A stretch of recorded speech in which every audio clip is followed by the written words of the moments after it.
तो try section एक important segment है कोऑर्डिनेट ज्योमेट्री क्लास 10th का। क्या ट्राई सेक्शन होता है इसको समझते हैं। अभी ए बी ए की लाइन सेगमेंट है, पॉइंट पी पॉइंट क्यू इस तरीके से इसको कट कर रहे हैं। किस तरीके से कि ए पी पी क्यू और क्यू बी इस तरीके का एक रिलेशन आ रहा है, ठीक है ना। A P Q P Q Q B इस तरीके के रिलेशन। देखो trisection 1 part 2 part 3 part. So A P is equal to P Q is equal to Q B.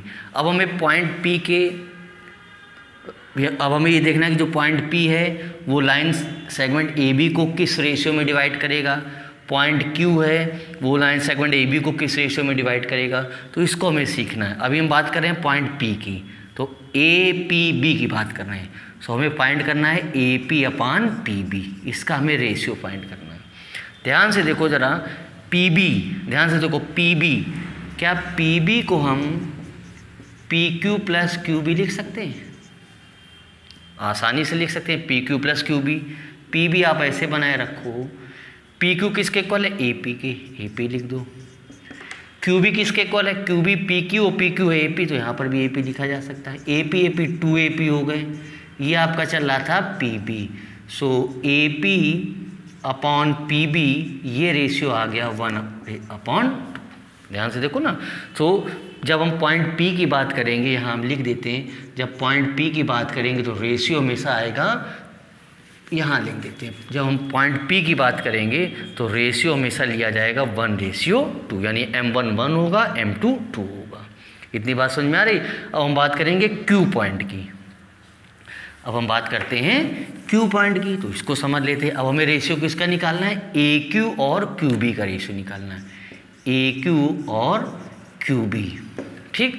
ध्यान से देखो, ए क्यू को हम लिख सकते हैं A P plus P Q, ठीक। ए पी किसके इक्वल है? क्यू बी के, यहाँ लिख दें क्यू बी। पी क्यू किसके इक्वल है? क्यू बी, लिखा जा सकता है। तो ये A Q is equal to आ गया twice Q B. So A Q upon Q B is equal to 2/1। तो जब कभी हम पॉइंट क्यू की बात करेंगे तो उसके रेशियो का आएंगे 2 और 1। तो यहाँ लिख देते हैं क्यू के लिए हमारे रहेंगे 2 और 1। मतलब क्वेश्चन में जब पॉइंट पी की हमें M1 M2 पता करना होगा तो हमेशा वहाँ 1:2 रखेंगे। जब क्यू के पता करना होगा उसका रेशियो क्या होगा, तो 2:1। ये चीज़ क्लियर है। ये बहुत इंपॉर्टेंट चीज़ है, चाहो तो आप इस चीज़ को लर्न कर लेना। पॉइंट पी के लिए रेशियो 1:2, पॉइंट क्यू के लिए रेशियो 2:1। इनका यूज़ करके हम किस तरीके से क्वेश्चन सॉल्व करेंगे उसको सीखते हैं। अब क्वेश्चन कैसे आएगा पेपर में, बोर्ड में आता ज़रूर है भाई। ट्राई सेक्शन का क्वेश्चन इंपॉर्टेंट क्वेश्चन होते हैं। अब ये कह रहा है कि एक लाइन सेगमेंट है और वो लाइन सेगमेंट है, ऐसे लेट कर लेते हैं ए बी। ए के कोऑर्डिनेट्स हैं आपके -1,3। एक क्वेश्चन ऐसे समझने के लिए -1,3 और दूसरे कोऑर्डिनेट्स हैं 2,5। अब कह रहा है कि साहब ये बताइए कि इसका ट्राई सेक्शन होगा, तो ट्राई सेक्शन के कोऑर्डिनेट्स क्या होंगे? हमको पी, उसी तरीके से पी और क्यू, ठीक। ये x1 है, ये y1 है, ये x2 है, ये y2। तो फॉर्मूला क्या हमारे पास है? x is equal to m2x1 plus M1 x2 upon M1 plus M2। y के लिए क्या था? M2 y1 plus M1 y2 upon M1 plus M2। सारी चीज़ें आपको मालूम है। हम पॉइंट P की बात कर रहे हैं, फॉर पॉइंट P।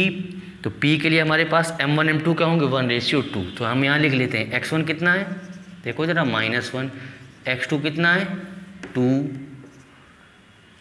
M1 कितना है आपका, P के लिए बात कर रहे हैं 1, M2 कितना है आपका 2, ठीक। फॉर्मूले में पुट कर दोगे यहाँ पे, देखो ज़रा, यहाँ y1 कितना है 3, y2 कितना है 5, M1 M2 तो सेम रहने वाला। तो M2 की जगह कितना रख दोगे आप? अब तो ये सारी वैल्यूज़ तो यहाँ पुट कर लोगे आसानी से। ये किसकी बात कर रहे थे? For point P। अब अगर यहाँ पे पॉइंट Q की बात करते हैं, अगर हम किसकी बात करते हैं? Q की, तो Q के लिए हमारा रेशियो क्या होगा? 2:1। तो यहाँ हम लिख लेंगे x1 हमारा कितना है? -1, x2 2, y1 3, y2 5, m1 कितना है, m1 2 है और m2 कितना है आपका 1, m2 कितना 1। यही फार्मूला आपको एक्स वाई फार्मूला यही रहेगा, बस वैल्यूज चेंज हो जाएगी, आपको यहाँ पुट कर देना है, ठीक है ना। तो ये इस तरीके से आपका ट्राई सेक्शन निकल के आएगा, ठीक है। बाकी फिर हम लोग एरिया ऑफ ट्रायंगल्स को अगले वीडियो में पढ़ेंगे।